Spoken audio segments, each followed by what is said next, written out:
আমি তোকে পেটে ধরিনি রে মা, কিন্তু সে কোন ছোট্টবেলা থেকে তোরে বুকি করে মানুষ করেছি। তুই কষ্ট পেলি, আমার যে বুকের এইখানে লাগে রে মা, বুকের এইখানে লাগে।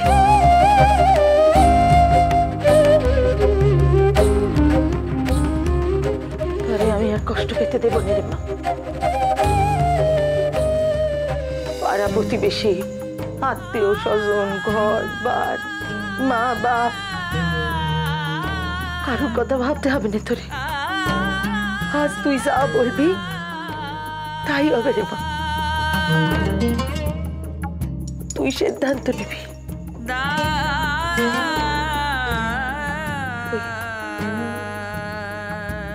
তুই অন্য কারোকে বিয়ে করবি না। আমরা মা মেয়েতে একসাথে ডুবে মর।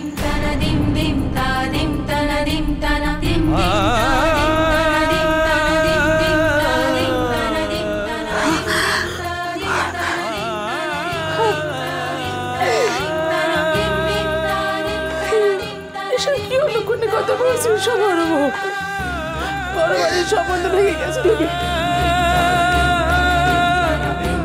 কেউ কোনো কথা বলতে হতো, যা বলবে সবে আমার লোকই বলবে। ওর পুরা কপাল আর আমার অজ্ঞান। ওরে বর বাড়িতে বিয়ে দিতে পারলাম না, কিন্তু আমাদের সেই পোড়া কপালের দায় আমি আর কারোর উপর বর্তাতে দেব না দিদি, দেব না। ও দিদি, দিদি তুমি কি কথা বললে? তুমি আমায় ক্ষমা করো, আমি তোমার পায়ে পড়ছি। কখন রাগের মাথায় কখন কি বলেছি সে কথা তুমি ধরে দেখো নে। ও দিদি শোনো না, তুমি দেখো তোমার ছোট, দিদি মারো আমারে, যত পারবে মারো। আমার কথা মুখে এলো। ও দিদি, তোমাকে আমি আমার নিজের মেয়ে ভাবিনি।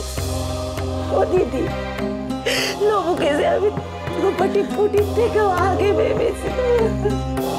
ওর জন্য আমি সব সময় ভাবি তুমি আমার জন্য লোবরে আমার বলো নে। ও দিদি, আমরা যদি এক ঘরে হই, তুমি তোমার ছোটরে ক্ষমা করবে না আমায়? ও দিদি, আমাকে ক্ষমা করবে না? ক্ষমা করে দাও না দিদি। আমি পারুলের ভাসুরেরই বিয়ে করবো মা।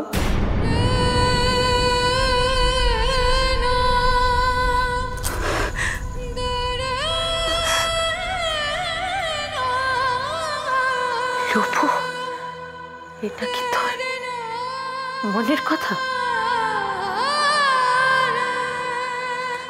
আমি মরতে চাই না গো মা, আমি মরতে চাই না। মরি গেলে যে এই মুখখানি আমি আর দেখতে পাবো না গো। আমার মায়ের মুখ, এই মুখখানি না দেখলে যে আমার চলবে না। মরি গেলে তো মরিই গেলাম, কিন্তু যদি বিয়ে করি, সে আমি যারই করি, অন্তত এই মুখখানি তো দেখতে পাবো। তাতেই যে আমার সব জ্বালা জুড়বে গো মা, সব জ্বালা জুড়বে।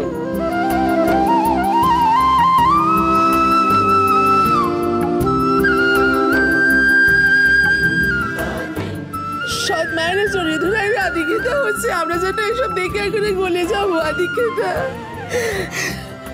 এমন মেয়েকে শিখতে পারলো না বড় বাড়ি। একদিন বুঝবে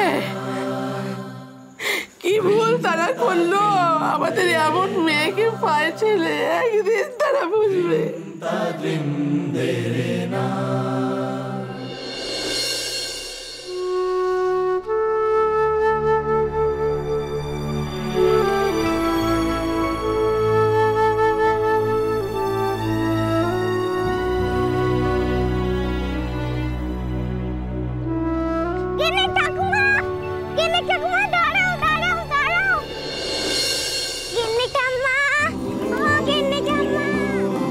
ঠাম্মা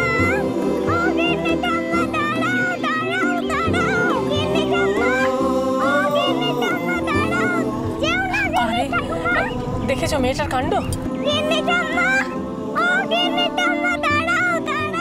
কি বল, গাড়িটা একটু থামাও তো।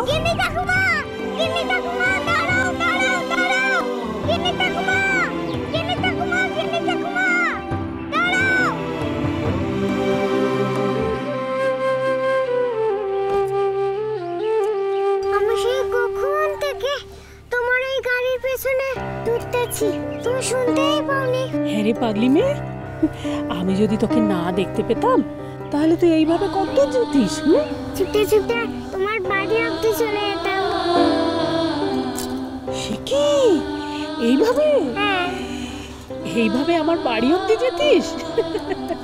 এইরকম হাঁটুর ওপর কাপড় পরা, মাথায় এক মণ তেল, পায়ে কাদা, এরকম করে বুঝি কেউ যায়? হ্যাঁ রে লবঙ্গ, আমি তোকে নিজের হাতে সাজিয়ে আমার নাত বউ করে আমার বাড়িতে নিয়ে যাব। তুমি যে কি বলো না। কেন রে, তুই যাবি না আমার বাড়িতে?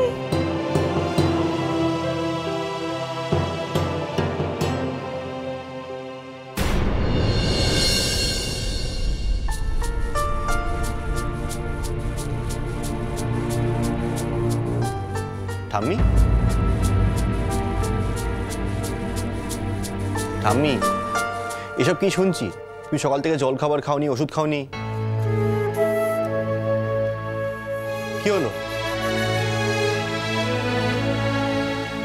চলো ঠাম্মি, খাবে চলো। ঠাম্মি চলো। আমার খেতে ইচ্ছে করছে না দাদু ভাই। তোমায় খেতে হবে, সেটা পরে হবে। চলো রাখো তো এগুলো, চলো চলো চলো, ওঠো ওঠো ওঠো। বললাম তো আমার খেতে ইচ্ছে করছে না। খাবে না মানে? তোমায় খেতে হবে ঠাম্মি, আমার অনেক কাজ বাকি। তোমাকে খাইয়ে আমি হোটেলে যাব, 3খানা শেফে ইন্টারভিউ নেব। আমাকে জোর করো না দাদু ভাই। আমি জোর করছি, জোর করব, কারণ তোমার ওপর আমার জোর চলে ঠাম্মি। আর তোমার ওপর আমার জোর চলে না?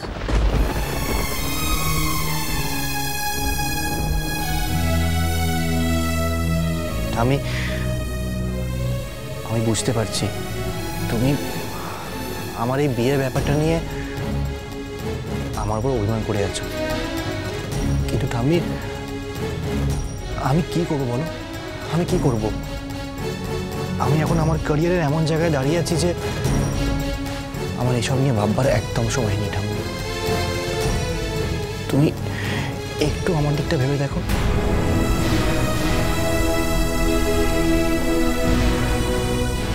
আমি তোমাদের সবার দিকটা ভেবে দেখছি, কিন্তু তোমরা কেউ আমার দিকটা ভেবে দেখলে না। আমাকে একটু একা থাকতে দাও।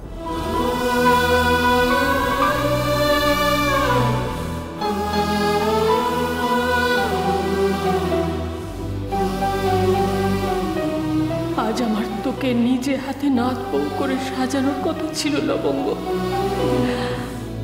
আমি পারলাম না, আমি পারলাম না, আমি পারলাম না।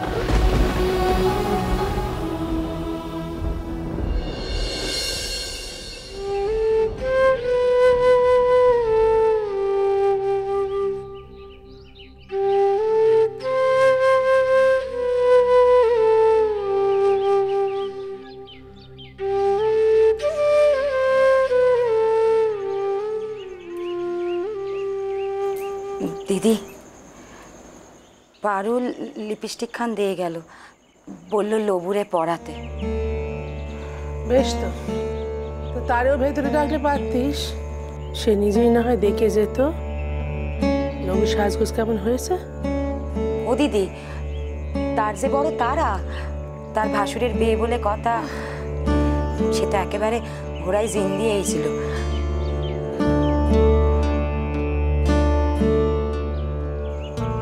বলছিলাম এই লিপস্টিক খানা লবুরে পরে দাও, ভালো লাগবে। লবু লিপস্টিক পরবে না, ওটা তুই ফেরত দিয়ে আয়। ও দিদি, পুরনো কথা ভেবে কি হবে বলো দেখি? তার সে বরং লবুরে এই লিপস্টিক পরিয়ে দাও, সুন্দর লাগবে।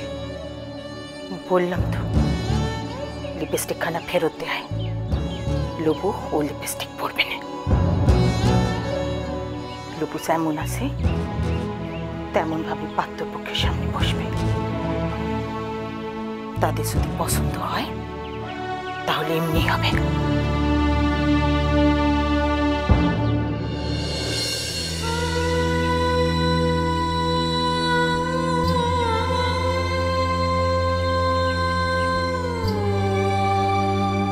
কি অদ্ভুত সুন্দর দেখতে তোমার লবঙ্গ।